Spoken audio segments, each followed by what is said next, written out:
Hallelujah. स्वागत करता हूँ एक बार फिर से मसीह में आपका, और मैं आशा करता हूँ कि आप मसीह में खुश और आनंदित हैं। तो आज आपका ध्यान लेके जाना चाहता हूँ मैं बाइबल में मत्ती की किताब उसका 14 अध्याय उसका 22 वर्ष में पानी यीशु का पानी के ऊपर चलने का, यीशु का पानी के ऊपर चला। हालेलुया।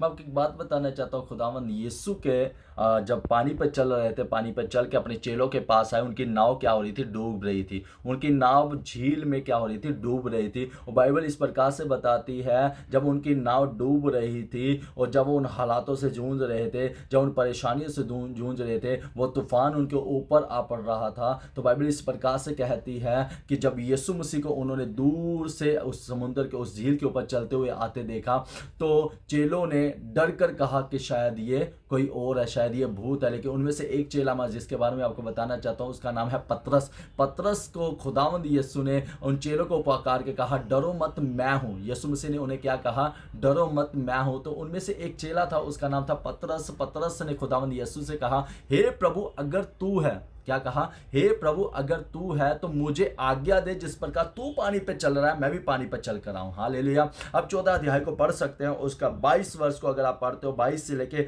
32 तक बाइबल इस प्रकार से कहती है, खुदावंद यीशु ने पतरस से कहा चलकर आ। और जब वो पतरस नाव में से उतरा, जब पतरस नाव में से उतरा और उसने अपने पहले पांव को विश्वास के साथ पानी पे रखा, उसे यकीन हो गया कि यह खुदावंद यीशु है, और उसे यकीन हो गया ये मेरा मसीह है। और जब वो मसीह की ओर बढ़ने लगा, बाइबल इस प्रकार से कहती है वो मसीह की ओर बढ़ता गया, वो मसीह की ओर चलता गया। बाइबल इस प्रकार से कहती है जब तक उसकी आंखें, उसकी निगाहें खुदावंद यीशु की ओर थी, जब तक वो उस विश्वास से चलता रहा और खुदावंद यीशु की ओर बढ़ता रहा, वो पानी के ऊपर चलता रहा। वो किसके ऊपर चलता रहा? पानी के ऊपर चलता रहा। मैं आपको एक बात बताना चाहता हूं, पानी वो चीज थी जो उन्हें डुबा रही थी, पानी वो चीज थी जो उन्हें खत्म कर रही थी, पानी वो चीज थी जो उनको खत्म करना चाहती थी, उन तमाम लोगों को खत्म करना चाहती थी। जब पतरस पानी के ऊपर चल रहा था, मैं आपको बताना चाहता हूँ अपने हालातों के ऊपर चल रहा था। मैं आपको बताना चाहता हूँ वो अपनी परेशानी के ऊपर चल रहा था। वही परेशानियां जो पानी के द्वारा उनके ऊपर आई थी, वो अपने हालातों के ऊपर चल रहा था। वही हालात जो उनको डुबाने वाले थे। वो पतरस जब चल रहा था अपनी मृत्यु के ऊपर चल रहा था। क्यों?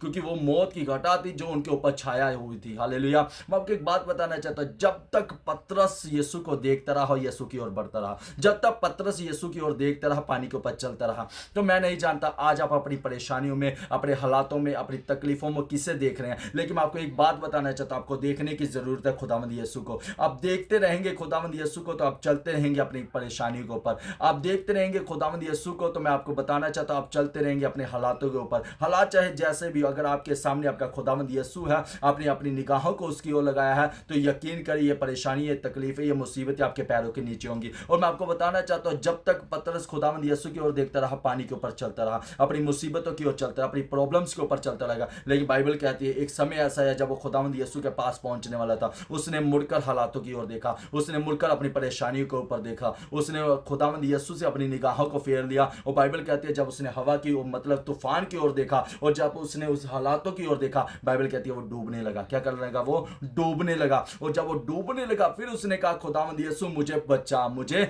बचा। मैं आपको बताना चाहता हूं, जब तक आपकी निगाहें आपके खुदावंद की ओर है, जब तक आपकी निगाहें आपके परमेश्वर की ओर है, जब तक आप अपने परमेश्वर की ओर अपनी निगाहों को लगा के रखेंगे, आप अपने हालातों के ऊपर चलेंगे। मैं ये नहीं कह रहा कि आप अपने हालातों के नीचे रहेंगे, मैं कह रहा हूं आप अपने हालातों के ऊपर चलते रहेंगे। और जब तक आप अपने प्रभु की ओर अपनी निगाहों को लगा के रहेंगे, ये हालात आपके पैरों के नीचे रहेंगे, ये मुसीबतें आपके पैरों के नीचे रहेंगी। मैं आपको ये नहीं कह रहा कि मुसीबतें खत्म हो जाएंगी, मैं ये नहीं कह रहा कि प्रॉब्लम्स खत्म हो जाएंगी। प्रॉब्लम्स तब खत्म होगी और जब आप अपने खुदावंद यीशु के पास पहुंचेंगे, और जब आप अपने प्रभु यीशु के हाथ को थाम लेंगे। हालेलुया। आपको नहीं जरूरत देखने की प्रॉब्लम्स को, आपको नहीं जरूरत देखने के लिए हालात को, आपको देखने की जरूरत है मेरे खुदावंद यीशु को। और जब तक आप उसे देखते रहेंगे, उसकी ओर बढ़ते रहेंगे, मैं यकीन के साथ कहता हूं आप अपने प्रॉब्लम्स, अपनी हालातों को, अपनी परेशानी को अपने पैरों के नीचे देखते रहेंगे। आमीन। तो आपको जरूरत है पतरस की तरह खुदावंद की ओर देखने की। मैं ये नहीं कह रहा अपने हालातों की ओर देखे, मैं नहीं कह रहा अपनी परेशानी की ओर देखे। क्यों? क्योंकि उनसे बड़ा हमारा परमेश्वर है। आमीन।